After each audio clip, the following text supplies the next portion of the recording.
I am Sunny Mandoza, aka Sunny Mandoza, you know. But really, my given name, my mother's name of choice, is Christopher. Yeah, Christopher. Because I used to cry a lot when I was a kid, you know what I'm saying? Because I'm named after Christ himself.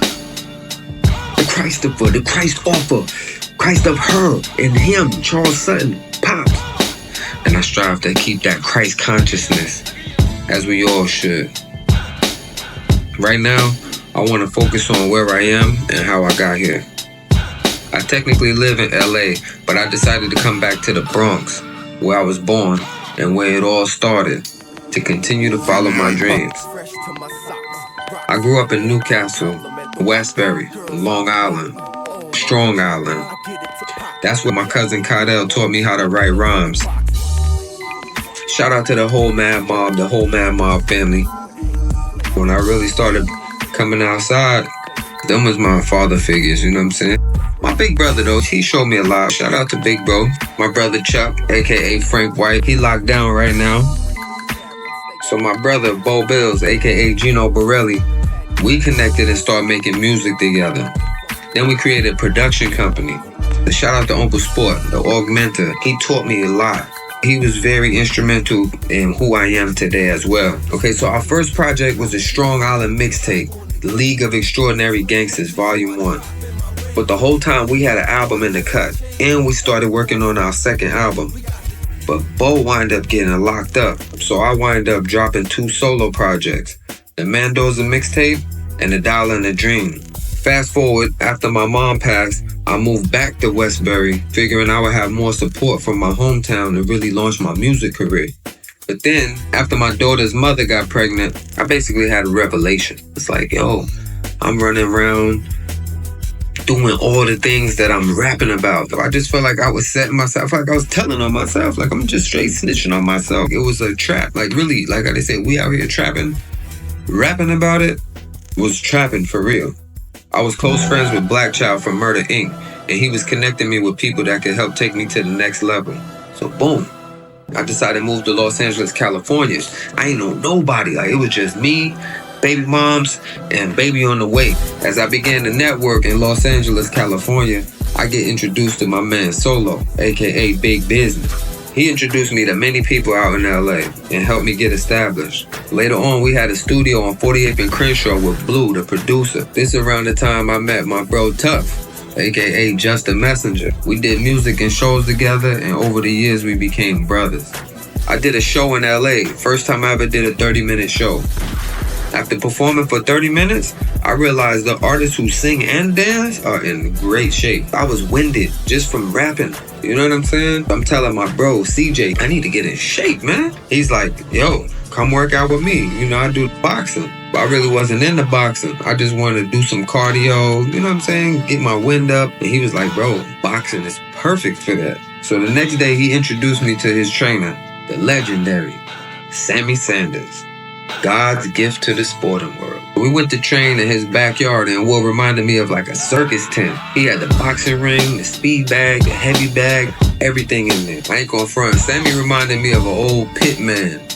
And training with him made me feel like a pit. I had my first boxing lesson and I fell in love with the sport.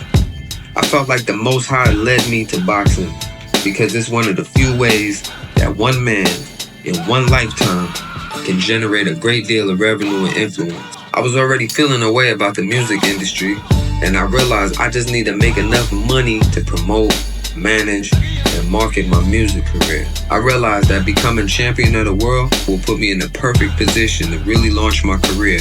I trained diligently with Sammy for several years. I somewhat put music on the back burner, concentrated more on the art of self-defense. I was focused on learning as much as I could about boxing.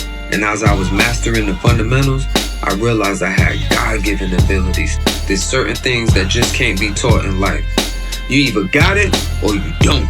Before Coach Sammy transitioned, my man Kevin Morgan introduced me to the Mayweather Boxing Club. We went out there for sparring during the Robert Guerrero training camp.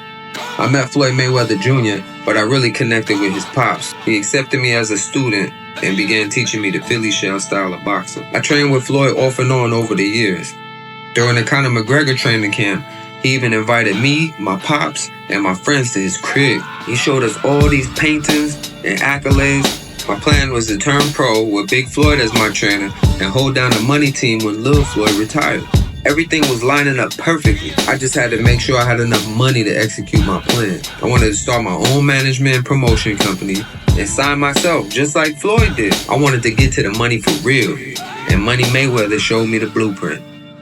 In the midst of all of this, I was still in an ongoing custody and visitation battle with my daughter's mother. I needed to hire me an attorney so I could finally get more time with my daughter. The need for a significant amount of money was more than obvious. So I took a chance that wound up costing me 5 years of my life. Everything came to an abrupt halt when I was sentenced to 4 years and 11 months in the ODRC. The worst part about going to prison was losing contact with my daughter. I spent my time as wisely as I could. I was working out twice a day, and when I wasn't training my body, I was training my mind. I read a lot of books in prison, and I spent as many hours as I could building myself up mentally, physically, and spiritually. I came home a solid 165, and I spent the first 10 months reestablishing myself.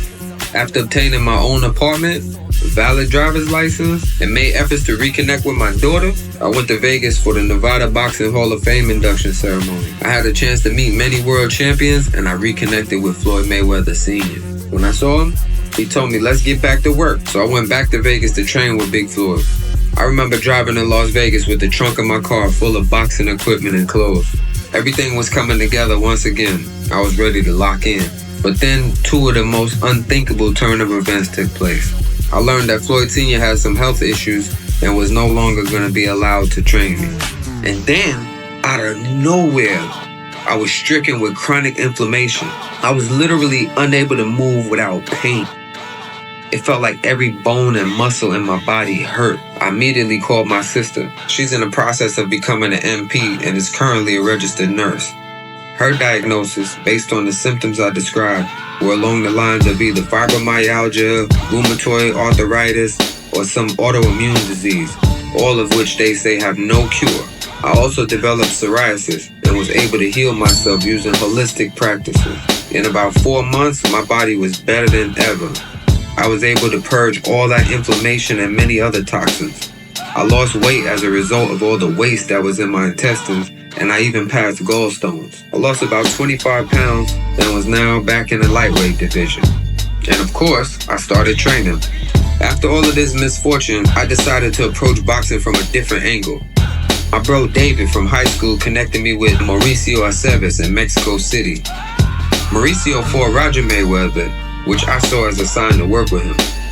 I went to train with Mauricio in Mexico with plans to turn pro out there. Mauricio would facilitate. All I had to do is win my fights. The first week in Mexico, I caught some sort of traveler's sickness or something and threw off my whole training camp. I didn't have the extra time or money to stay any longer than I had planned, so I returned to Los Angeles. I had to go back to court for my daughter, make more money, and then I could calculate my next move. That next move being come back to New York, back home, where it all started. My sister just gave birth to a healthy baby girl.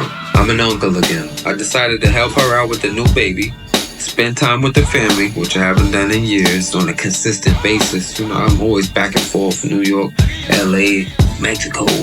But it's like, I need to be stationed here. You know what I'm saying? It's been a long time since I was home, operating primarily from New York. Stay tuned, y'all.